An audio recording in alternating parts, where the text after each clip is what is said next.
তো আজ আমাদের সাথে আছে শুভম দাস। শুভম দাসের ব্যাচ নাম্বার ছিল KK 351। শুভম, এখন তুমি কোথায় প্লেসড আছো? এখন আমি ফ্লিপকার্ট। আচ্ছা, আর তোমার designation? System engineer. System engineer. তো তুমি কি কলকাতা লোকেশনেই প্লেসড? ফার্স্টে ছিলাম কলকাতাতে, তারপরে এখন আমি ফ্লিপকার্টে, এর কল্যাণী। আচ্ছা, কল্যাণী মানে নিয়ার অ্যাবাউট কলকাতাতেই।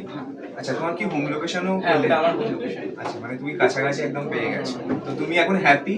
হ্যাঁ, এখন তো খুব হ্যাপি। ওকে।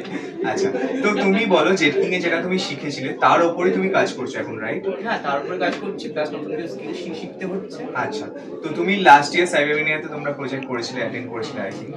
তো এই বছর অ্যাজ এ অ্যালুমিনাই এসে যে নতুন আমরা দেখছি অনেক এআই এর উপর প্রজেক্ট রয়েছে, অনেক মেটাভার্স আমরা নতুন অ্যাড করেছি, তো সেগুলোর উপর কেমন কি দেখলে বা দেখছো, দেখবে?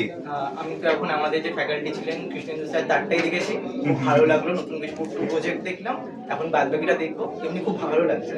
আচ্ছা, তো তুমি পুরো এনজয় করছো? হ্যাঁ, অবশ্যই। Okay, and work life also enjoy হ্যাঁ, করছো? আমার বাড়ির খুব কাছাকাছি, আমার খুব এখন ঠিক আছে। আচ্ছা, তো তুমি তোমার হোম লোকেশনের কাছাকাছি যারা আছে, যারা মানে এই এইচএস কমপ্লিট করেছে বা গ্র্যাজুয়েশন করে অনেকে চাকরি পাচ্ছে না, তো তাদেরকে তুমি সাজেস্ট করবে জেটকিং এর ব্যাপারে? অবশ্যই, একদম।